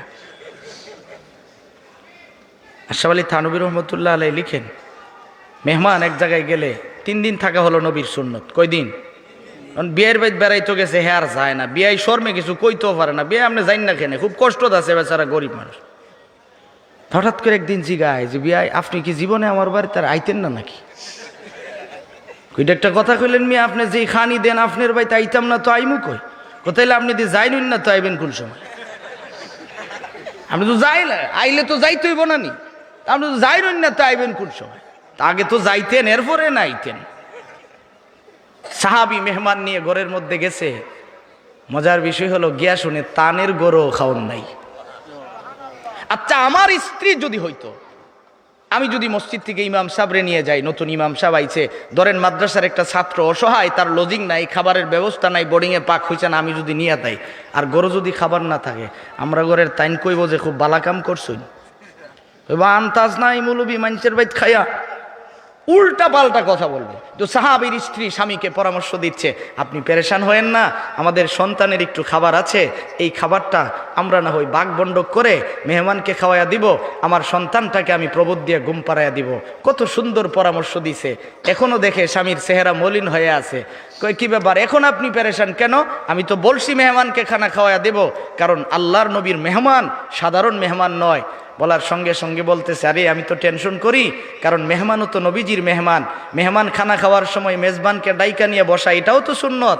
এখন তো সে আমারে ডাইকা নিয়ে খেবা, আমরার মতো গরু যায় খাওয়ান সামনে বললে এখন আর বিয়াইরে খুঁজে না, নিজে দুমসে খাইতে আছে, খায়া দেয় যখন পেটটা ভরে সারে হুশ হয়, বিয়াই আপনি দিয়ে আইলেন না, আমি দিয়ে খাইয়া শেষ করে লিতেছি। কত নম্বরের বাটপার। আর তাই নো কি করবো, বিপদ না বিয়াই আমি খাইছি, সারাদিনই খাই, কি করবো আর কি কইব। সাহাবী বলতেছে, আমার পেরেশানি হলো যে সেও তো আমাকে ডাকবে। স্ত্রী বলেন, শুনেন আপনারা ডাকতো না, এমন কাম করে দিমু, ডাকতো না। আমি হলে তো চিন্তা করতাম যে বেটারে ঝাড়া লয়ে দৌড়ানি মারিনি আবার, কারণ এমন কাম করে দিমু, আমার ডাকতো না। কি করবা বলো? আপনি যখন মেহমানের সামনে খাবার দিয়ে আসবেন, আস্তে করে কাপড়টা লাড়া দিবেন, বাতিটা যাতে নিব্বা দাঁড়া। বাতি নিবে গেলে তাইলে খাবারের সাথে বাতির সম্পর্ক কি? কতক্ষণ অন্ধকার হয়ে যাবে, আপনি বলবেন ভাই সাহেব বাতি নিবা গেছে, তাড়াতাড়ি খায় ফেলাইন। এই আমরার সমাজের বাটফারার মতো না কিন্তু, যারা কো বাতি কি ফির ভাই ফির বোন বাতি নিবাই আগে বোন, ওরার মতো না কিন্তু। ভাই সাহেব তাড়াতাড়ি খানি খায় লাও, বাতি নিবা গেছে গা, এই কথা বললে আপনি চলে আসবেন। তারপরেও তো আমার ডাকবো, কারণ সে মনে করবে আমি অন্য জায়গায় আছি। না, এমন কাম করুম, খালি পাতিল থেকে আমি চামচ একটু পরে পরে বাড়ি দিমু, হাদিসের ওয়াকিয়া শোনাচ্ছি যে একটু পরে পরে আমি চামচ দিয়ে আওয়াজ করবো, যাতে করে সে বুঝে যে আমি আপনাকে প্লেটে উঠায়া উঠায়া পেট বরে খানা খাওয়াইতাছি, আর তিনি তাড়াতাড়ি খেয়ে ফেলবে। আমার ভাই এই কাজ করছে। সাহাবী চলে গেছে খানা দানা খায়া, ফজরের আগেই তো জিব্রাইল নবীজির কাছে এসে হাজির। সমস্ত ওয়াকিয়া শোনাইয়া দিছে। নবীজি সালাম ফিরাইছে, নামাজের সালাম ফিরাই আবু তালহা কই? পিছন থেকে আবু তালহা দাঁড়ায় থরথর করে কাঁপতেছে, আল্লাহ না জানি মেহমানের কষ্ট হয়ে গেছে, আমি তো অল্প খাবার খাওয়াইছি, না জানি মেহমান নবীর কাছে আমার কোনো শেকায়াত করছে কিনা, কাঁপতেছে। নবী বলেন, তাড়াতাড়ি সামনে আয়ো। আবু তালহার পেট তো আরো চিপা মারছে, এমনি তো রাত্রে খাইছে না, পেটে খিদা। কাছে আসার পরে বলতেছে, রাত্রে খুব অভিনয় করছো। আবু তালহা বলেন, হুজুর কি অভিনয় করলাম? কই যে তোমার স্ত্রী তোমারে চামচ দিয়া বাইরে বাইরে খানা খাওয়াইছে। কই ইয়া রাসূলুল্লাহ, আপনি জানলেন কি করে? আবু তালহা এই কথা জিজ্ঞেস করার সঙ্গে সঙ্গে নবীজি বলেন, আবু তালহা তোমার এই কাজটা আল্লাহ এত পছন্দ করছে, জিবরাইলের মাধ্যমে তো আমারে সুবহ সাদিকের আগেই জানাইয়া দিয়েছে। সুবহানাল্লাহ। এই জন্যে আমার ভাই নম্বর 1 গুণ হবে রিফকুম বিদ্দাইফ। 1 নম্বর হলো আমরা দুর্বলের পাশে দাঁড়াবো, ক্ষুধার্তকে খানা খাওয়াবো। এটা যে কত বড় ইবাদত। নবীজি বলেন, শোনো, তুমি যদি জান্নাতে যাইতে চাও, শর্টে জান্নাতে যাইতে চাও, 8 রশি 12 রশি 16 রশি যায় না, শর্টে যদি তুমি জান্নাতে যাইতে চাও, তাইলে তুমি কি করবা জানো? 1 নম্বর কাজ, তুমি বেশি বেশি করে সালামের চর্চা করবা। আফসুস সালাম ও আত্রাইমুত্তম, সাধ্য অনুযায়ী এখানেও নবীজি বলছেন মানুষকে খানা খাওয়াইতে চেষ্টা করো। 3 নাম্বার, সল্লু বিল লাইল ওয়ান নাসু নিয়াম, রাতের অন্ধকারে দাঁড়ায়া দাঁড়ায়া নামাজ আদায় করতে শিখো। শিখলে কি হইব জানো? তাদখুলুল জান্নাতা বিসসালাম। বেটা জান্নাত তোর লেগে আল্লাহর কাছে দোয়া করব যে আল্লাহ হেরে আমার ভিতরে ঢুকাইয়া দাও। 8টা দরওয়াজা তোমার জন্য উন্মুক্ত হয়ে তোমার জন্য আল্লাহর কাছে চাইতে থাকবে। কইব যে খালফারের এমুকের ছেলে এমুকরে আল্লাহ তুমি আমার ভিতর দিয়া ঢুকাও, কারণ তার এত সম্মান, সে যদি আমার ভিতর দিয়া ঢুকে আমি আরেক দরজার সাথে গর্ববোধ করব যে তান আমার ভিতর দিয়ে আইছে। যেমন উলামায়ে কেরাম আসলে আপনারা পাগল হয়ে যান কি যে তান আমার বাড়িতে খাইবা, আমার বাড়িতে যাইবা, এটা যে গর্ববোধ করেন, জান্নাতও আপনাকে নিয়ে গর্ববোধ করবে। এই জন্য এই 3টা গুণ আমরা হাসিল করব। সহজে বেশি বেশি করে কি দিব? সালাম দিব। কথা বলেন, কি দিব? আসসালামু আলাইকুম। এইভাবে কিভাবে? আসসালামু আলাইকুম। আসসালামু আলাইকুম বলেন, আসসালামু আলাইকুম বলা যাবে ইনশাআল্লাহ। আসসালামু আলাইকুম। সহজ না? সুন্দর করে সালাম দিব। 2 নাম্বার, সাধ্য অনুযায়ী মানুষকে খানা খাওয়াবো। আমরা তো আনিস গ্রুপের চেয়ারম্যান, খাইস আনিস দিস না। আমাদের সিস্টেম হইলো যা খাইতারি, নির্বাচন আইলে তো ওয়ার্ড কমিশনারের কারবার শেষ। তো তানও চিন্তা করে যে কারবার আমার শেষ না, যা খাইছো আর 3 গুণ তো আমার উড়াইতে হইব, কারণ আমি তো আশা ব্যাংকের থেকে লোন লই আইতে হয়েছি। তোমরার খেদমত করতে আইতে গিয়ে তো আমার বাড়ি খান বন্দুক দিলা অন লাগছে। এই জন্য নবীজি বলেন, তুমি খাওয়ার গুণ নয়, খাওয়ানোর গুণ অর্জন করো। কি করো? খাওয়ানোর গুণ অর্জন করো। আলহামদুলিল্লাহিল্লাযী হাদানা লিহাদা ওয়া মা কুন্না লিনাহতাদিয়া লাউলা আন হাদানাল্লাহ। রব্বানা আতিনা ফিদ দুনিয়া হাসানাতাও ওয়া ফিল আখিরাতি হাসানাতাও ওয়া কিনা আযাবান নার। রব্বানা ফাগফির লানা যুনুবানা ওয়া কাফফির আন্না সাইয়্যাতিনা ওয়া তাওয়াফফানা মা'আল আবরার। ইলাহাল আলামিন আল্লাহ, খালফার জাগরণী জনকল্যাণ সমিতির উদ্যোগে যে আয়োজনটুকুন হয়েছে আল্লাহ, প্রত্যেকটা যুবককে তুমি হযরতে আলীর মতো কবুল করে নাও। আল্লাহ, বৃদ্ধ বাবাদেরকে আবু বকরের মতো কবুল করে নাও। মালিক, মাসুম বাচ্চাগুলিকে তুমি হাসান হুসাইনের মতো কবুল করে নাও।